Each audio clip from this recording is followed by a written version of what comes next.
Pranams to everyone.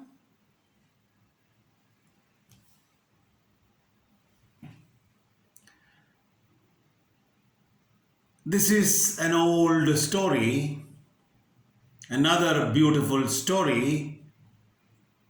This is about two Buddhist sannyasis, two Buddhist monks. One was an elder monk, must be about 75 or so, and a younger monk who was about 22. Now, both these monks had finished their work for the day and they were going towards their monastery. And they had to cross a river and go to the other side of the river to reach their monastery. As they were nearing the river, they saw a beautiful young girl standing on the bank of the river. As they moved closer, the girl saw these two Buddhist monks and asked them, "Sirs, where are you going?" And they replied, they are going to the monastery and they have to cross the river.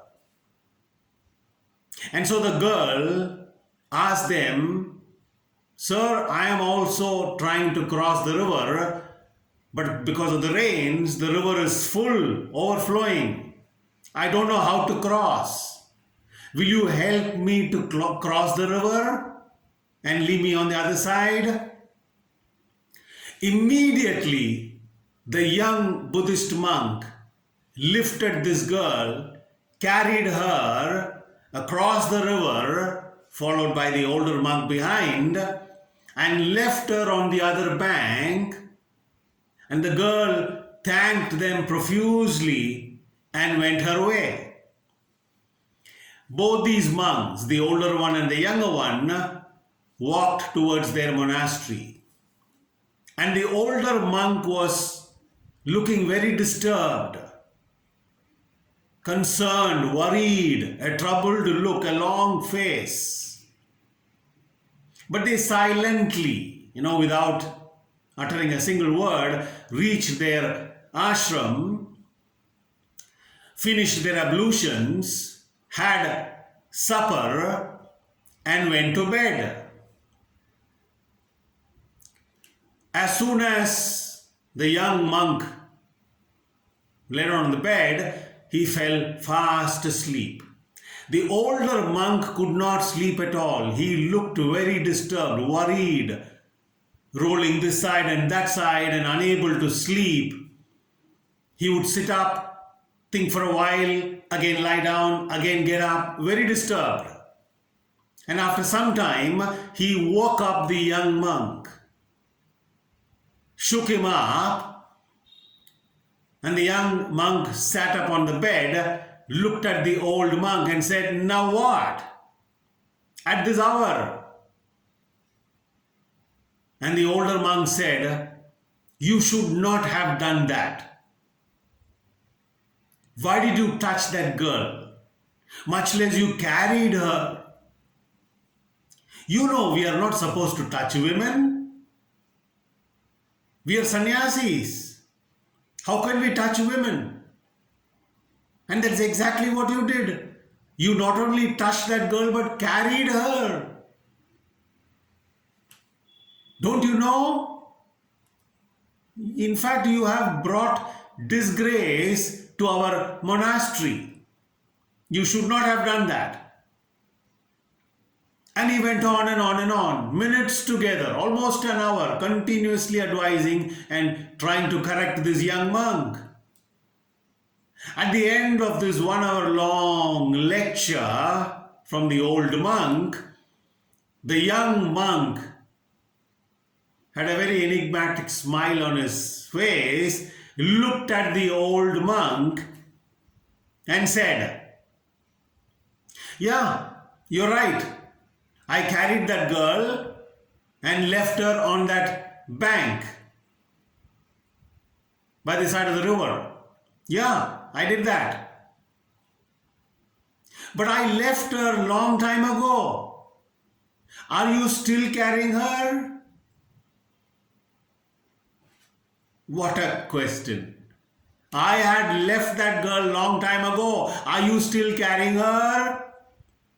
Whose burden is more, yours or mine? This is what we humans do. Almost all of us. Imagine another example. Imagine that you were in college and one fine morning as you enter the corridor, you saw your friend coming from the other side. Your own close friend coming from the other side of the corridor. And seeing him, you are so happy, you wave your hand and say, "Hi." But that friend doesn't even look at you, ignores you completely, turns and goes his way. Now that incident has gone deep into your mind. He ignored you and went his way. Imagine again, 15 years have gone by after that incident. Let's say now you are in California, in a big job, in a big company. And one fine morning as you were coming out of your company, there comes your old friend 15 years ago. The moment he sees you, he's so overjoyed, comes running, waves his hand and says, "Hey, you remember?" and tries to hug him. The moment you see him, what happens? That old memory, which has been carved in your heart 15 years ago, which has not gone, the scar is still there. You remember that incident and you turn your face and go away. That friend is stunned. What happened? We are meeting after 15, 16 years. Don't you remember? And you say, "You remember 15 years ago what you did to me? I was so happy to see you. I waved my hand. But you ignored me. You simply walked away." And that friend has completely forgot. He doesn't even remember that. Maybe he was in a bad mood that day. He didn't even see you coming from the opposite side. And he doesn't even remember. He says, "God, I don't remember." Now look at your condition. This is what we do. Carry old dead memories all our life. If you really watch yourself, observe yourself and other human beings, you will understand that we are either living in the past, could be yesterday, could be 10 days ago, could be last year, could be 15 years ago, could be 20 years ago, if you remember, or you are living in the future. Either memory of the past or imagination of the future. We are never ever at any given time here and now. You can't even call this a present moment.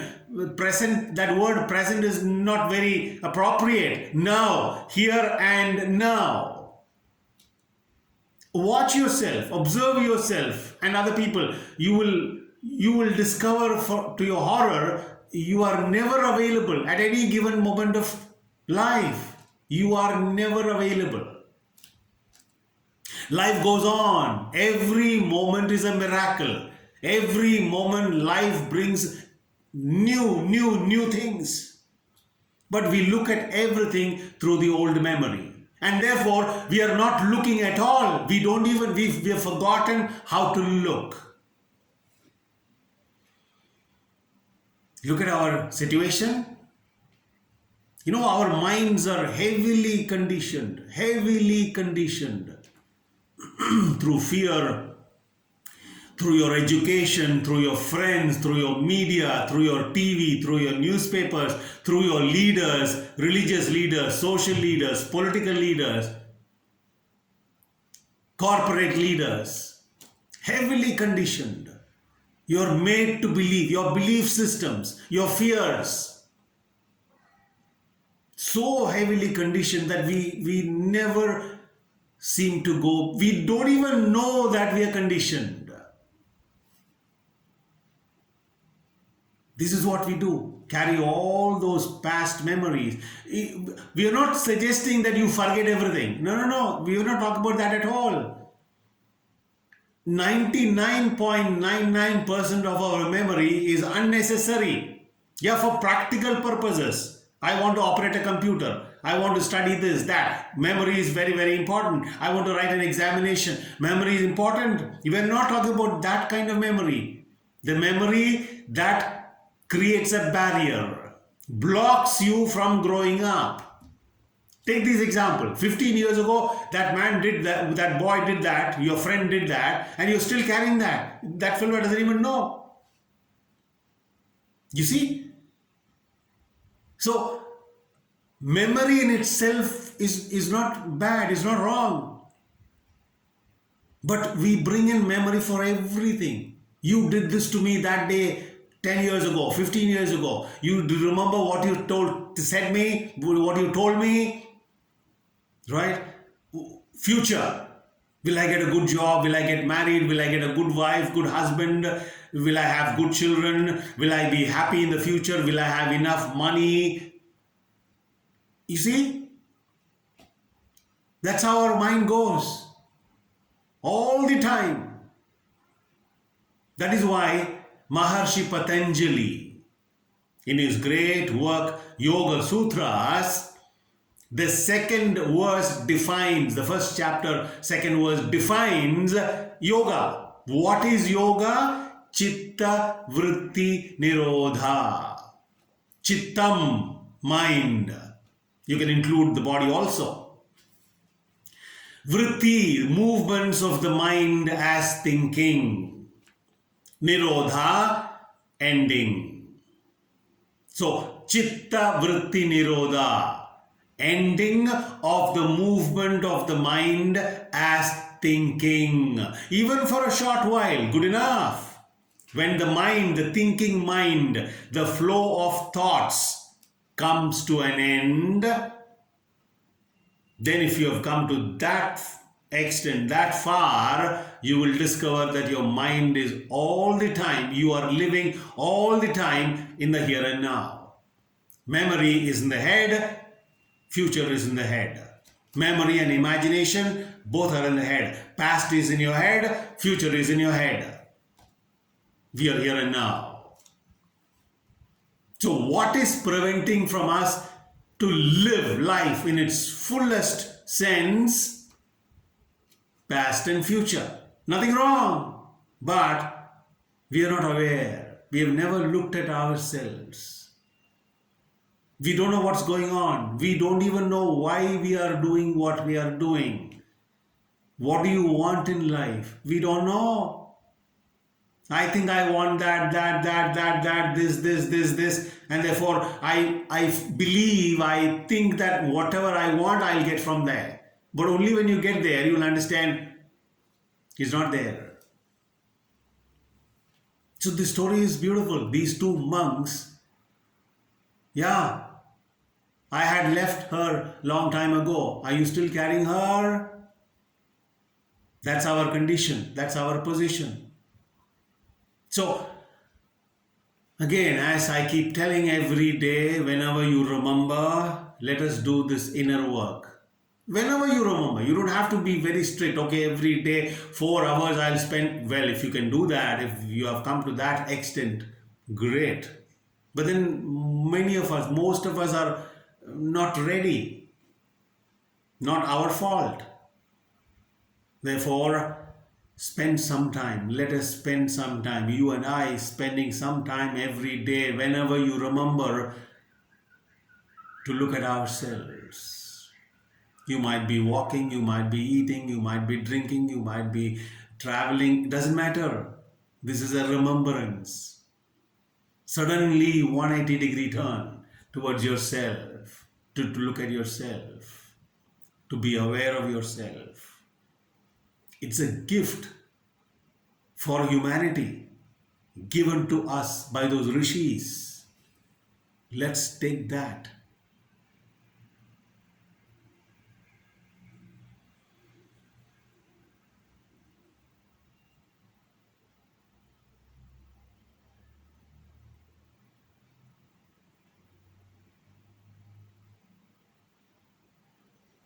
Thank you. Pranams to all of you.